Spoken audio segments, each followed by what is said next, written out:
Hello friends, last lesson में जो है हम लोग क्रॉप वेराइटी इंप्रूवमेंट के बारे में बात किए थे। तो आज जो है हम लोग क्रॉप वेराइटी इंप्रूवमेंट किस मेथड से कर पाएंगे उसके बारे में जो है बात करने वाले हैं और डिस्कस करेंगे थोड़ा सा स्टेप्स के बारे में।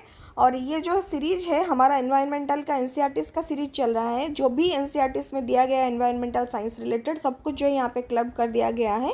तो ये सीरीज अगर आप रिवाइज कर रहे हैं तो आपका एनसीईआरटीज का सारा एनवायरमेंटल साइंस वाला पार्ट जो है यहाँ पे खत्म हो जाए। हमें जो है जितना इसमें से मतलब बहुत ज़्यादा इंपॉर्टेंट पॉइंट लग रहा है उसमें से जो है हम लोग इंपॉर्टेंट पॉइंट को एक नोट में जो है शॉर्ट नोट बना के रख सकते हैं या फिर जो है रिपीटेडली इस वीडियोस को जो है हम लोग देख के उसको भी जो है रिवाइज कर सकते हैं।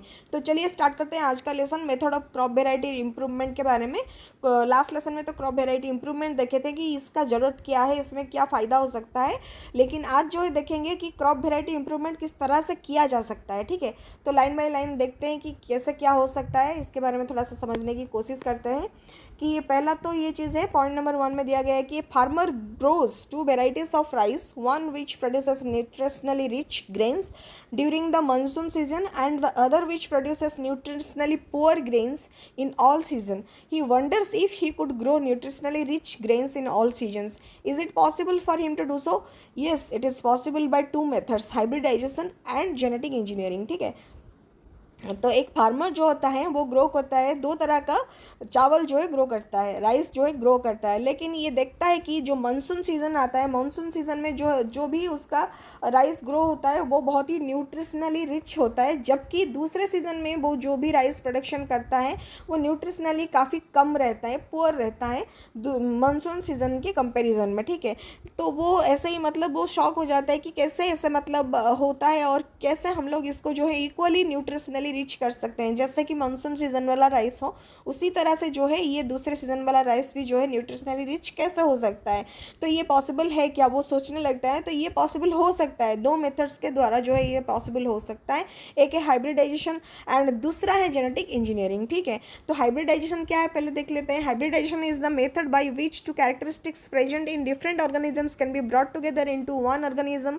A hybrid plant produced from two varieties will have characteristics from both the parent plants. Therefore, the farmer will be able to produce nutritionally rich grains, which can be then cultivated throughout the year. ठीक है, तो इस तरह से hybridisation में क्या होता है कि दो प्लांट को कंबाइन करके एक अच्छी तरह का वेराइटी का प्लांट जो है बनाया जाता है, जिसमें जो है दो प्लांट का खूबियाँ रहती हैं, दो प्लांट की पॉजिटिव पॉइंट्स जो है इसमें आ जाती है और इसमें जो है न्यूट्रिशनली रिच ग्रेन्स जो है प्रोड्यूस होता है और ये थ्रू आउट द ईयर जो है न्यूट्रिशनली रिच ग्रेन्स देता है और ये कल्टीवेट किया भी जा सकता है। ठीक है, तो इस तरह से जो है हाइब्रिडाइजेशन उनको हेल्प करता है। फिर जो है स्टेप्स क्या है उसको हाइब्रिडाइजेशन होने में इम्प्रूव करने के लिए क्रॉप को, उसका कुछ डेफिनेट स्टेप्स होता है। तो वो स्टेप्स क्या है थोड़ा सा देख लेते हैं कि steps to obtain an improved variety of crop. पहला point, genetic engineering is a modern technique in the field of crop variety improvement.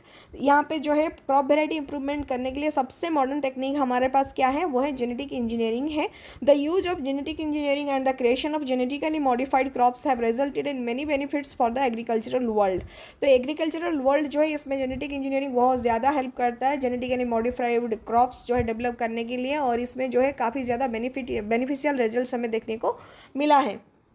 फिर जेनेटिक इंजीनियरिंग क्या है, genetic engineering also called recombinant DNA technology involves the group of techniques use to cut up and join together genetic material especially DNA from different biological species and to introduce the resulting hybrid DNA into an organism in order to form new combinations of heritable genetic material. ठीक है, तो दो चीज़ें जो भी crop का है, एक क्रॉप को दूसरे क्रॉप के साथ मिलाया जाता है तो उनका जो है जीन को अच्छी तरह से स्टडी किया जाता है और उनको जो है क्लब किया जाता है। और ये जो दो डिफरेंट बायोलॉजिकल स्पेसीज का डीएनए जो है मिलाया जाता है तो उसमें जो है और एक तीसरे टाइप का जो है हमारा एक नया टाइप का जो है हाइब्रिड डीएनए फिर जो है निकल के आता है, जो कि न्यू कॉम्बिनेशन से जो है आता है। तो ये हेरिटेबल होता है जेनेटिक मटेरियल का, दो टाइप का हेरिडिटरी प्रोडक्ट जो है उसमें आता है, तीसरा जो भी प्रोडक्ट फॉर्म होता है और ये जो है हाई क्वालिटी का होता है। फिर ठीक है, फिर जो लिखा गया है कि improved variety of crop can be obtained by the following processes. तो इम्प्रूव्ड वैरायटी का क्रॉप जो हम लोग अभी डिस्कस कर रहे थे कि जेनेटिकली मॉडिफाइड क्रॉप जो है प्रोड्यूस करने वाले हैं, तो वो कैसे प्रोड्यूस हो सकता है। पहला जो है चॉइस ऑफ पेरेंटल प्लांट्स, जो पेरेंटल प्लांट है उसका चॉइस करना है अच्छे से। और ऐसे कैसे चॉइस होगा, फिर जो है उसके बारे में लिखा गया है, selecting 2 existing varieties of plants having different desirable characteristics है, for example one having higher yield and other having more resistant to disease. ठीक है, तो 2 प्लांट हम लोग यहाँ पे चॉइस कर रहे हैं। एक का कैटेगरी ये है कि ये बहुत अच्छा ग्रोथ होता है और बहुत अच्छा एल्ड देता है, बहुत अच्छा प्रोडक्शन देता है, जबकि दूसरा जो है रेजिस्टेंट होता है डिजीज़ के लिए। तो इस तरह से जो 2 प्लांट का अगर हम लोग कंबाइन कर लेते हैं तो एक में जो है हाई एल्ड आता है और एक में जो है हाई प्रोडक्शन आता है, दूसरे में जो है डिजीज रेजिस्टेंस कैपेसिटी होता है। तो इस तरह से अगर हम लोग दोनों को कंबाइन कर लेते हैं तो जो तीसरा वेराइटी का प्लांट जो आएगा उसमें प्रोडक्शन तो ज़्यादा आएगा और resistant capacity, disease resistant capacity भी जो है बहुत ज़्यादा मात्रा में इंक्रीज हो जाएगा। तो उसमें जो है फिर हमें खाद वगैरह जो भी देंगे तो प्लांट में अच्छा सा प्रोडक्शन देगा और ज़्यादा हमें पेस्टिसाइड देने की ज़रूरत नहीं पड़ेगा, ज़्यादा इंसेक्टिसाइड, पेस्टिसाइड और फंजीसाइड वगैरह यूज़ करने की ज़रूरत नहीं पड़ेगी, तो लागत कम लगेगा, प्रोडक्शन ज़्यादा आएगा। तो ये हमारा फिर जो है मतलब फ़ायदा होता है। इस तरह से जो है कंबाइन किया जाता है। फिर सेकंड पॉइंट क्या दिया गया कि cross breeding of selected parental plants. तो पेरेंटल प्लांट जो भी हम लोग सिलेक्ट करते हैं उसका जो है क्रॉस ब्रीड किया जाता है। This producers a new variety which has characteristics of both the parents, यानी कि जो हम लोग क्रॉस कर रहे हैं 2 डिफरेंट वेराइटी का, उसमें जो है दोनों पेरेंटल प्लांट्स का जो है कैरेक्टर आता है। The process of crossing plants of 2 varieties having different traits to produce a hybrid having good traits of both is called hybridisation.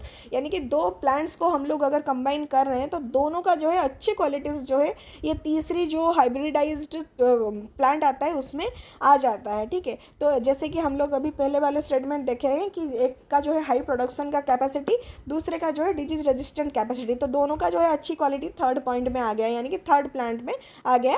किसके बाद, हाइब्रिड होने के बाद। ठीक है, तो इस प्रोसेस को क्या बोला जाता है कि हाइब्रिडाइजेशन होने के बाद ये जो है तीसरा प्लांट जो होता है, तीसरा प्रोडक्ट जो भी होता है उसमें पेरेंटल प्लांट या फिर पेरेंटल प्रोडक्ट का दोनों का जो है खूबियाँ रहती हैं। ठीक है, तो यहाँ पे आप एक्सप्लेन किया गया है।